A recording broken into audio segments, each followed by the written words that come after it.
Often when we think of co-creation, we think about creating something new from ideas or objects, like creating a playground with design ideas from multiple people and physical materials such as wood and plastic. But are the issues and processes similar if the co-creation is focused on doing medical research with DNA contained in 40-year-old blood samples? Who and what needs to be considered in the decision-making about the processes of co-creating knowledge from such human material? In particular, how can people give informed consent about what gets done with genetic material when potential future uses may be unknown?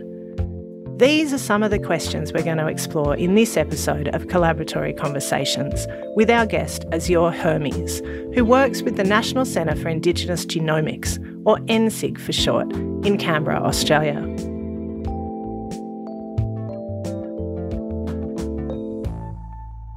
I spoke with Azure over the internet during a period of lockdown, and so whilst the audio quality of our conversation is a little rough, Azure's insights into the personal, professional and organisational preparation needed to do effective community engagement are really fascinating, so I hope you will stick with us. My name is Azure Hermes. I'm a Gimwe Wallabarri Yidinji woman from Cairns, far north Queensland, but very fortunate to be sitting on Ngunnawal Ngambri land here in Canberra. I am the Deputy Director for the National Centre for Indigenous Genomics. NCIG has a historical collection of blood samples. We have 7,000 samples from 35 different communities across Australia. A lot of those samples were collected between the 1960s and the 1990s, but predominant through that 1960s, 1970s period. These samples were originally collected by Professor Bob Kirk. So Professor Bob Kirk was an ANU researcher, and he was doing a research project on population variation. So looking at how communities are related to each other using, blood samples, so blood typing, blood grouping, that sort of thing. Professor Cook collected a huge number of genetic samples from people in Papua New Guinea, Australia, Indonesia, India and parts of the Pacific, over 200,000 in total. The Australian samples number about 7,000. And in addition to the genetic samples, there's also a large archive of documents. We don't just have blood samples here at ANU, we have a large archive as well. And so that archive contains information like family trees, family histories. It has results. It has correspondence between Bob Kirk and different organisations, so the police and Department of Health, Native Affairs, those sorts of things. So this is really kind of rich history about what was happening in 1960s and 1970s with these samples. We don't know about the consent process, but given that these samples were collected in that 1960s, 1970s period, and the political climate at the time for Indigenous people, you could probably safely assume that informed consent wasn't given. Bob Kirk collected his samples in a number of different ways. He either collected them himself, or he contacted places like the Department of Health, who might have been doing studies in particular communities at the time. So even if people gave consent to the Department of Health for a particular project that was happening at the time, whether they knew their samples would then be given to somebody else for a different research project is highly unlikely. So we have this historical collection, and we don't know about the consent. We don't think it was informed consent. By our standards today in our ethical world that we live in, that is absolutely wrong. But in the 60s and 70s, that's how things were done. You could do that. There wasn't anybody saying, no, you can't do that. In the years since the samples were first gathered, the technology for doing different forms of genetic research has developed rapidly. And so this collection of human genetic material has potential research value today that could barely have been imagined when they were first collected. And as Azure describes, the ethical standards of ensuring clear consent for the use of such material has also changed significantly. By the 1990s, there was a much broader awareness of the challenges of using human samples without consent, so the ANU put a total moratorium on the use of the collection. Fast forward another 20 years or so, and around 2010, 2011, a researcher with an interest in Aboriginal genetic material, Emma Cavall, got in touch with Professor Simon Easthill, who was in charge of the samples at the ANU, to see whether the ANU realised that they had this material and what plans there were for their care and potential use into the future. So between the two of them, they decided that the best approach to deal with these samples was to actually get together a consultative committee. So this consultative committee was made up of prominent Indigenous people from all over Australia. They looked at this collection and they came to the view that historically this was really valuable. And they could understand the importance of why you would want to keep these samples and to create a repository, which is what we were trying to do. So what they did was they gave the university 8 recommendations, and to ANU's credit, it accepted all 8 recommendations. The 3 vital ones were that we had to create a national centre to look after these samples, which is how NCIG was formed. We had to have an Indigenous majority governance board to be the caretaker or the custodians of the samples. And the third was that we had to actively seek out all 7,000 people and have a conversation about what to do next. So not necessarily consent, but to talk about NCIG and what we wanted to do, to talk about why we wanted to use these samples, to talk about the negative things that genomics can tell you, to see whether it was actually okay to keep these samples, given that a lot of people would have passed away by now. And if we were to keep these samples, who would give permission for that? And if it wasn't okay, what do we do with them? Can they be disposed of here in Canberra, or do they need to be returned to country for ceremony or reburial? So when I started with the centre in 2015, my role essentially was to find 7,000 people and to have that discussion. When Azure started her role, she didn't know much about genomic research, but she turned this into a strength in her task to find a way to explain this complex field of scientific research in ways that were understandable to community members. I came into this position, I was nervous and probably a bit sceptical because as an Indigenous person from a community, I had seen researchers coming in and out all the time. I was nervous about the prospects of genomic science and DNA and what that meant for Indigenous people as a whole.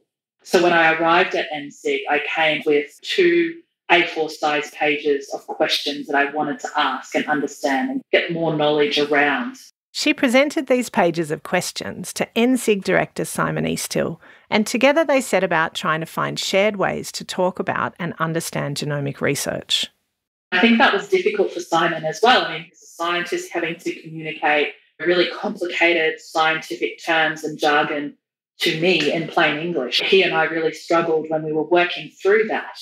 And it wasn't until he said, I'll just show you, and he pulls up his 23andMe profile that he had done on himself. He was explaining genomics and DNA and relatedness and population variation through that visual side of things that I finally understood what he was talking about. And so what we would do is we would practice how we would tell this story to Indigenous communities. And I would then go home and I'd explain it to my mum and I'd practice with her around the language I was using. And she would ask me questions and sometimes I could answer them and sometimes I couldn't. And then I would go back to Simon and we'd practice again. We kept doing that until I got to the point where I was feeling comfortable about it. When I got to the stage where I felt like I could do this and I could answer questions that people would ask me and I could explain it in plain English that non-academics, normal people would understand, I decided that I would go home to my community as the first place to talk about these samples. So I'm from Yarrabah in far north Queensland. The collection we had for Yarrabah was collected in 1968. A lot of the samples were from children, so between the ages of 2 and 15. Majority of the people on the list that I have, so there was about 102 people, half of the participant list had passed away. 3/4 of the people who had passed away were men. They died all under the age of 40. So that was really straight up confronting seeing my relatives on this list, but then also seeing the statistics of it all, seeing that 50 of these people had died before their 40th birthday, and 3/4 of them were men. That was really hard. I decided to go to Yarrabah because I wanted a safe space where I could have these conversations with large groups of people. And I knew that I could talk to my family and my friends about genomics and genetics and DNA and the NCIG story, and that they would give me really good constructive and sometimes brutal feedback around what I was saying, whether it was the right way to say it, whether I wasn't being sensitive enough or whether I was being too sensitive, whether I wasn't showing enough empathy. Really gave me some really good, honest feedback about how to do this properly, how to do this in communities, other communities, particularly where I didn't have family or friends. I sat down with 3 of my aunties and I said, I'm working at NCIG and, we've got this historical collection of blood samples. And back in 1968, someone came and they took your blood sample and, straight away they were like, 1968, I was only 5, was someone there with me? Were my parents there? And I was like, oh, well, I don't know if Nana was there. We don't think so. And then, of course, there's a bit of anger about that, right? Like, well, why are they taking my sample? What was it used for? Why wasn't my parents there? How do you not know what the consent process like? Wasn't there a form? Don't you have that in your records? All of these feelings are valid, right? Like, of course you're going to feel angry and of course you're going to feel quite confronted. And of course, when you start talking about deceased people, it's like, well, you shouldn't have these samples. And why, when he died, didn't someone contact us? And why weren't they disposed of at the time? And why has it taken so long for someone to come back and tell us?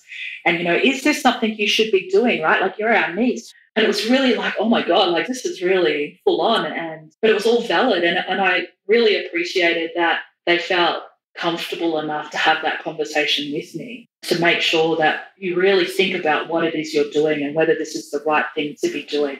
Once we sort of got through that initial phase of shock and anger and what does this mean type conversation, and we started talking about genomics and what it means and what we wanted to use it for and the benefits of it and the negatives of it and why we were having these conversations to start with, it shifted into talk about family history, and it shifted into talk about, oh, well, such and such died from this disease, and, and this person's got this rare thing. And I wonder if we took our blood samples, whether it would, be helpful in trying to understand these things better.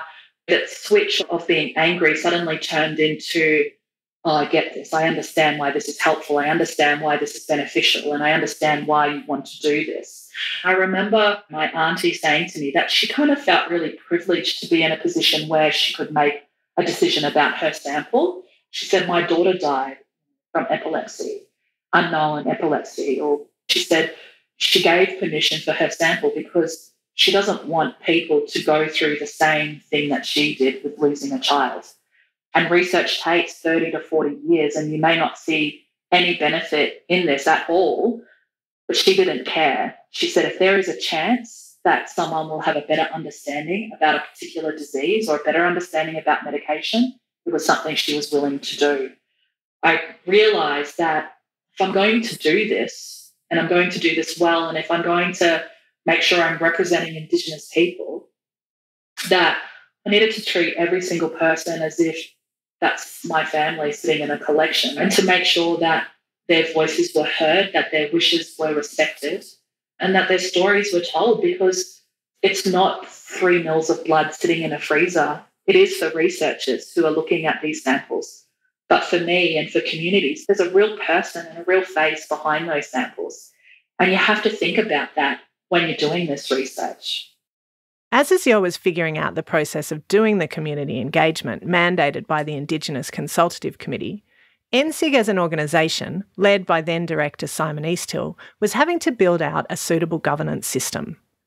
The aim was to support the care of the collection into the future and develop and implement access protocols that would be informed by the new process of community engagement. This work involved establishment of an Indigenous-led board, as well as moving the collection and NCIG as an organisation from being part of the ANU to being a statutory body in its own right, governed by its own legislative requirements. The governance process is a big story of its own, but suffice to say, this work formed the structural backbone to try and make sure that NCIG would be a robust organisation whose collection could be a resource, rather than a risk, for the communities whose samples it contains. We really thought about what happened 40 years ago, 50 years ago, and we thought about what we would like people to say 50 years from now. And we tried to bring that to NCIG and create something that was Indigenous-led and driven. And if this was going to be a resource that was going to last the test of time, we had to build relationships with participants and communities that would also last that test of time. I hate using this word, but to come on this journey with us, to basically be with us for the long haul, and not just us as a university or us as a group going in and seeking permission and then disappearing with the community, never knowing again what happened to their samples. The preparation that Azure put in to figure out how to talk with communities about the collection and its potential value and risks, as well as the work on governance and organisational structures that NCIG did in its early years, were really important. But all that doesn't mean that the process of community engagement could then be fast-tracked. Azure has had to carefully prepare to engage with each and every community represented in the 7,000 Australian samples. It's months of preparation, if I'm honest. And I'll give you an example of a community. So Galawinku in East Arnhem. I started in 2017 working in that community. I went to the Northern Land Council and sought advice about how to engage with this community, who were the best people I should be speaking with. The Northern Land Council pointed me to the Shire Council, who has something called a local authority, and the local authority is made up with all 22 family groups on Galawinku. So there's a member from each of those families in that group. I went to them. I met with them 2 or 3 times talking about NCIG's work. I wanted to make sure that I was working with the right communities. Pointed me in the direction of Yalu Aboriginal Corporation, which is a research group on Galawinku. So I made contact with Yalu, who were very happy to work with NCIG, which was great. And then I spent about 2 or 3 months just training with Yalu. So what we would do is we would take the participant list that we would have and we would pore over it, and we would see who was alive and who had passed away. And if they had passed away, who was the right person to speak to? And then if they had moved to another community, then we'd have to investigate where they might have moved to. And if they had moved to a community and passed away, who the next of kin was for that person. Then we would talk about the story we needed to tell. We looked at the information that we needed to make sure people got when we did our talks and interviews and those sorts of things. Because Galawinku, English is their 3rd or 4th or 5th language even. So we had to translate the information we were trying to get across to people into 2 or 3 or 4 different languages.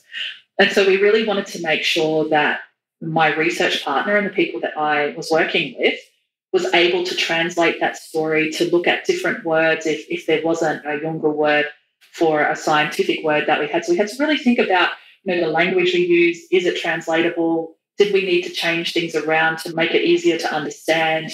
And then I wanted to make sure that the person that I was working with had a chance to ask questions, to go away and think about whether the story was right, because we didn't want to, get to the participant and then suddenly there was a bit of confusion about what we were trying to talk about. So we spent a lot of time just getting that right and giving people an opportunity to say, yes, this is really great, I'm happy with the story, or no, I'm getting lost here, I don't understand what this means. What if they ask me this question? How do I answer that? Even though that I would be with them at the time. So that took 2 or 3 months in itself.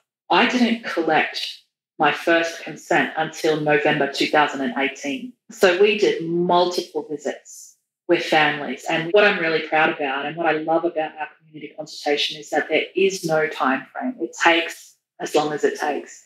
And if that means I have to do multiple visits to communities so that we can talk and we can ask questions and we give people space and time to think, then that's what we do. It's really interesting because people talk about it being gold standard and all those sorts of things. But for myself, it's not that I don't see it that way. I just feel like I'm actually just doing what Aboriginal people have been asking for this whole time, right? Which is include us in the decision-making process, give us time to think about what it is we want. We'll give you the answers that you need. It's just going to take a little bit of time to do that. And include us. Don't forget about us. Don't just take our data and our intellectual property and disappear. Make sure that you're remembering us and you're coming back to us and inform us of these things. What I do isn't rocket science. Everything that I've done has been based on going into the community and listening, sitting on my hands, keeping my mouth closed, and just listening to what it is that community organisations and community leaders and community elders are saying. They have their ways of doing business. It's not their role to fit into the way that you do your business. It's your responsibility to fit into the way that they do their business. And that's all I've done, is that I've just kept my mouth shut and I've just done what they've asked me to do, and it's worked. There's no science behind it. There's no reinventing the wheel or any of those sorts of things. It's just keeping quiet and letting the community dictate to you how they want this to be done and how they want it to be run. And it'll work. It will work.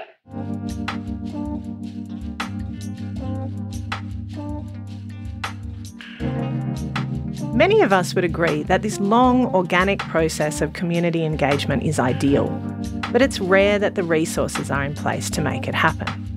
It's expensive. I no word of a lie. It is really expensive.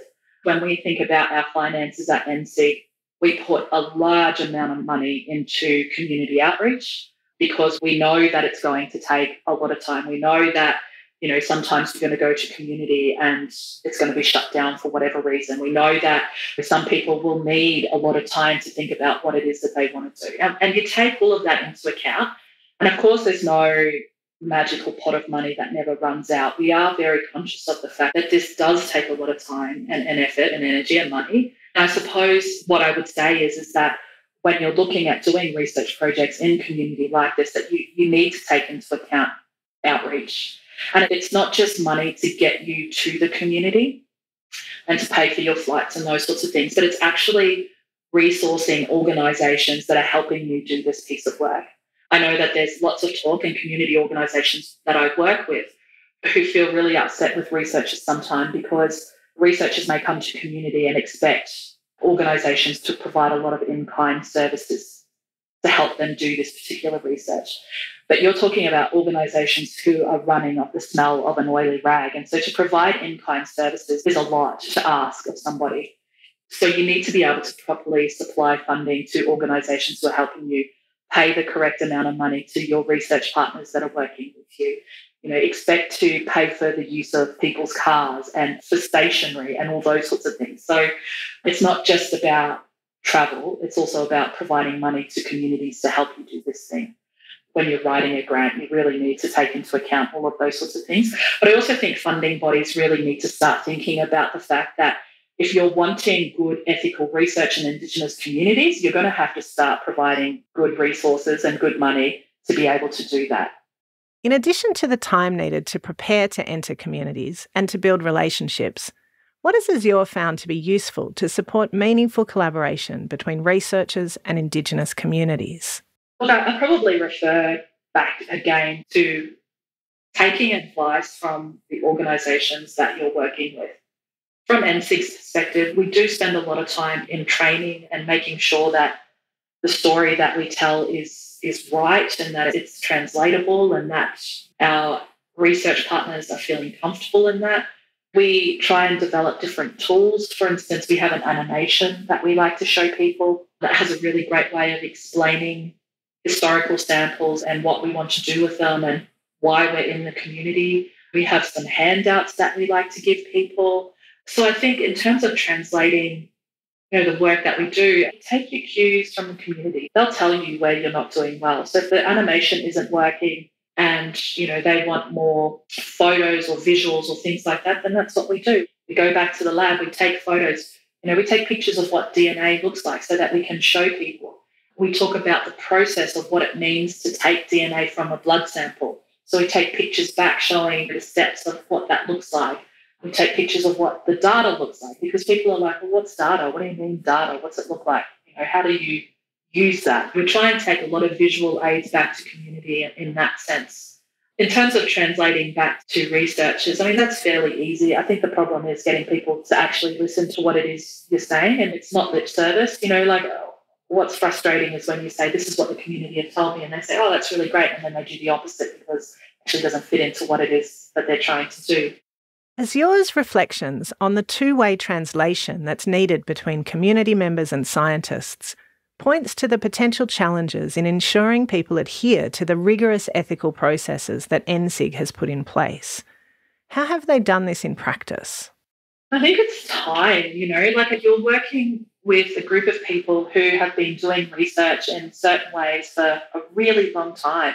I get that and I appreciate that. And I know that it's difficult for someone to just walk in and say, well, you're doing it wrong and I want you to change the way you're doing it and I want you to spend less money on this and more money on community. Like, I get all of that. I think there are a lot of great people with good hearts that want to do the right thing that just don't know how to do it. And I think that there is a willingness to change, to make sure that Aboriginal people are well represented and that they are doing the right thing by community and participants. You've got to realise that we don't have a lot of Indigenous people working in this genomic space. Our workforce in this is quite low.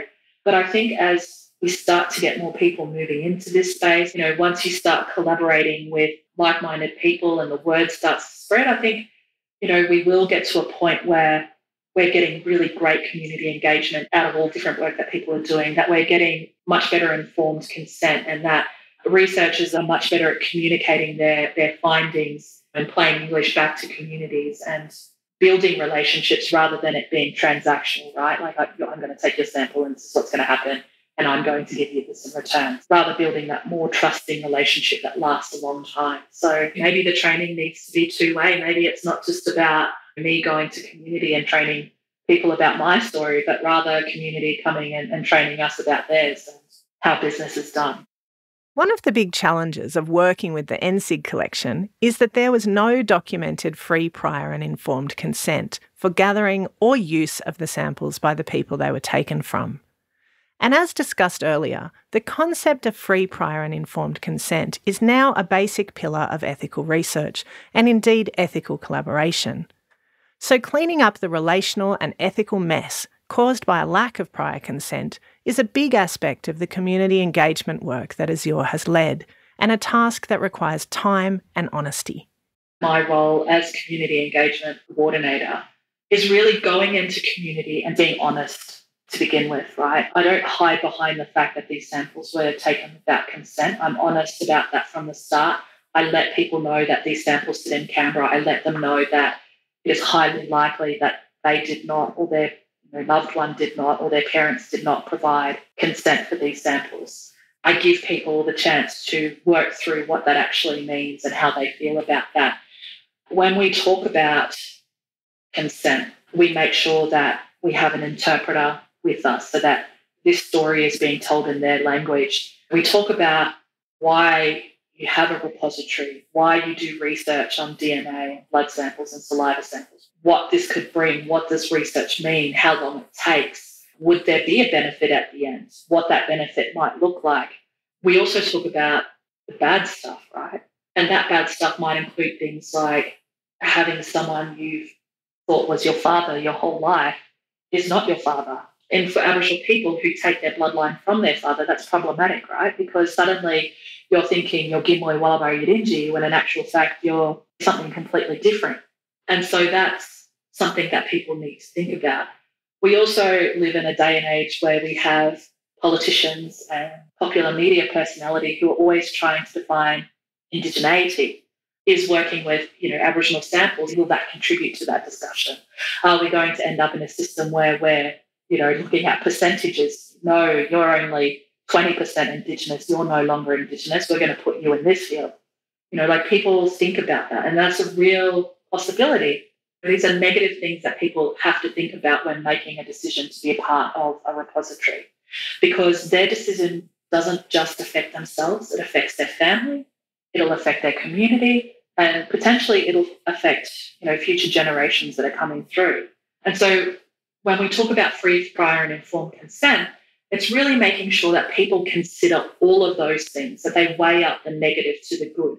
And if the good still outweighs those negatives and they provide that consent, then that's fantastic.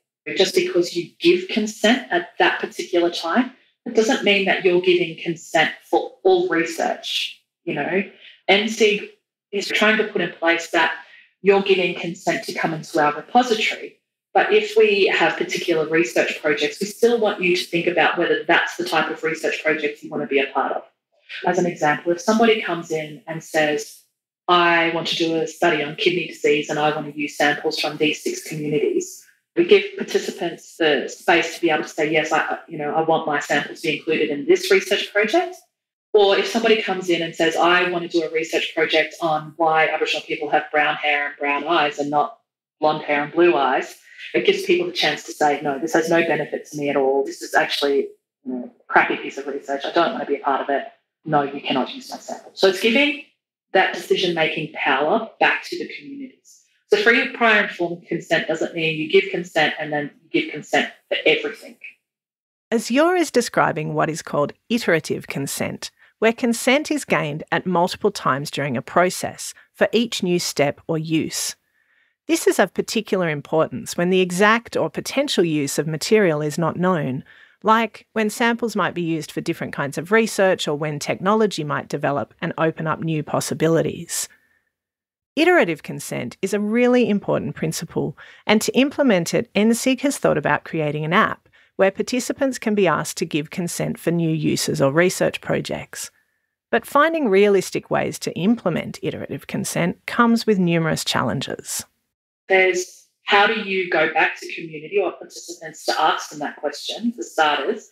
You're talking about building specific infrastructure around that, but then also relying on communities to have proper mobile coverage to access apps like this. You're requiring communities to have access to laptops or to computers, or to have someone in community who can actually explain what this piece of research is all about. There's also the fear of overburdening communities with research, right? I mean, Aboriginal people are so underrepresented when it comes to genomic research. We're one of the most underrepresented groups out there, but yet we feel like we're the most research population, in the whole world, because there's always somebody there coming to do a research project on something. And so the other problem is actually overburdening people with research projects. We've got another one, here's another one. And suddenly you've got 6 research projects on the go, and people actually not knowing what they're consenting to and what they haven't consented to. And it's all just too complicated. And then suddenly you're getting less interest from people.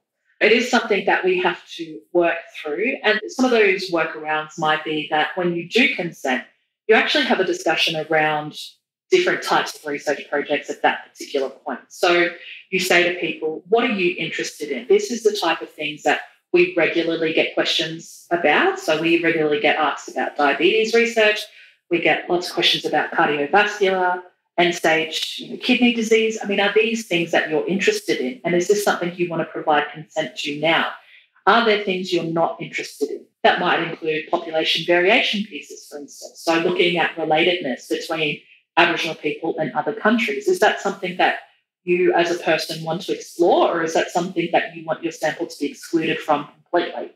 And so it's getting an understanding about what people want and where the line is and where we shouldn't be crossing. So that is some of the workarounds. Other ways of working through that is to do regular visits back to community. So once a year, NC goes back to communities to basically say, this is what we've been doing for the last year. And these are the different research projects that have come through. Have you changed your mind about still wanting to be a part of this project? And if not, that's okay too. There is little workarounds, but it's hard. It's really hard to try and kind of come up with innovative ways to making contact with people and making sure that their story and that their wishes are met. My greatest fear would be in 40 years' time, they say, geez, they didn't do this right, and it was bloody unethical, and I can't believe that they took consent this way. And there's a possibility it will, because times change, technology changes, and the way that we do things will change. I pray to the gods that in 40 years' time they go, geez, Azure did a really great job and she tried her best in making sure she got to all the family members. And we can see here that she had lots of conversations with people, and we can clearly see the consent form that my great-grandmother consented to this, and I can see that she had a spokesperson for when she passes away, and that's my hope. That's what I hope happens. But it is something that, yes, I do think about a lot. We can see that working with Indigenous communities to co-create how historical blood samples may be used is complex and messy, requiring time, dedication, and a strong commitment to working to ethical values and guidelines. So what has Azure learned about the skills practitioners need to work in this way? I think in terms of skills, I think for community engagement work, you have to have a high level of EQ, like a high level of emotional intelligence. And I think you need to have a high level of common sense. and empathy. When I've seen researchers go into community, you don't know everything. Yes, you're very book smart and you're very scientifically smart, and you can look at data sets and be able to distinguish between all the different things that you see, and that's incredible. But in community, there's a different type of knowledge, and I think one of the biggest skills is learning to be able to recognize that you don't know everything. I think it's a big skill to be able to sit back and just keep quiet and not feel the need to say anything and to contribute anything and to feel like you're the subject matter expert, because the reality in community is that you're not. You don't know anything, actually, when you're working in community. Having the skills to just be able to sit and listen and learn and not feel the need to speak and to fill a void and to let your ego get in the way is actually really valuable. Giving people space to have a think about what it is you want and to build trust is also really important, because you actually get a different side to the participant. The more trust you build, the more stories they share and the more they invite you into their family and into your community. But with that trust comes the burden of responsibility. It's a lot of hard work, and you take on a lot of emotional baggage from it, because when you build trust, people share with you very intimate details about their life and the hardships they face and the sadness that they've had to endure. And, knowing the trust that people give you, I mean, people trust you with these samples. One of the main reasons people consent is that living on community, there is no trust fund and there is no inheritance or superannuation or those things to leave their children. All they have is their legacy, this sample, which is their legacy. And they're trusting me as an Indigenous person to do the right thing by that. And it's not lost on me. The weight of that responsibility weighs heavily on me. And it's something that I think about all the time, which is probably why I get really passionate and really, I suppose, upset with researchers when I don't feel like they're investing the amount of time that they should be when it comes to research, and why I get upset when people who work on the samples we have forget about the people behind them. I don't think that NCIG gets it right all the time. Like, I don't have an ego about that. I think there are times where I've not done well. There are times that I've done really well. And I'm learning all the time. I'm learning, how to engage with different communities and how to do business in different ways. I'm learning more about myself and, my limits and what I can and can't do, and how to be patient and how to, deal with really heavy situations. So I'm learning all the time, and I feel really grateful to be able to be in a position to do that. As we wrap up this conversation with Azure, what final reflections does she have about the changing nature of co-creative research with Indigenous communities? Communities are really getting a little bit wiser about research now. And I say that in the sense that Aboriginal people know we have to be a part of research. We know that it's important for us in the long run. And it's not that we don't want to be a part of different research projects, but what we're saying now is that we're sick and tired of people coming into communities and they're taking blood samples or hair samples or our stories or essentially our intellectual property, and then coming back to the university and writing your papers and your grants and becoming the subject matter expert about us and forgetting that that's ours to begin with and forgetting about us. And so what we're saying now is that if you're going to include us in research, great. But we want to be a part of the decision-making process. We don't want you to forget about us. We want you to come back and tell us about what you've been up to and the work that you've been doing. And if you don't have anything to report, then that's okay too. Just come back and say hello. And if you're going to write a paper, maybe thinking about acknowledging us as a community, or maybe look at putting your research partner that you've been working on in the community as an author. But, unless you can do those things, don't bother coming. Because there's going to be other researchers behind you that will take your place and that will do all of those things. And that's who we're going to work with. And so I think it's really lovely, right? Like, this is self-determination in the making. We're basically giving that power back, if I can quote Rage Against the Machine, back to communities to make decisions for themselves. And that's all you can do. That's all we ask, really. Collaboratory is written, edited and produced by me, Maya Haviland, with production and editorial assistance from Nicole Dean. Audio engineering by Nick McCorriston. Music made especially for us by Seprock, and additional research and production support by Nicole O'Dowd. Collaboratory is produced on the lands of the Ngunnawal, Ngambri and Ngunnawal people. We pay our respects and ongoing gratitude to the custodians past, present and future of the lands on which we work and of the knowledges from which we learn. Collaboratory is a production of the Scaffolding Cultural Co-Creativity Project, hosted by the Centre for Heritage and Museum Studies in the College of Arts and Social Sciences at the Australian National University. Funding is generously provided by the Australian National University Translational Fellowship Scheme.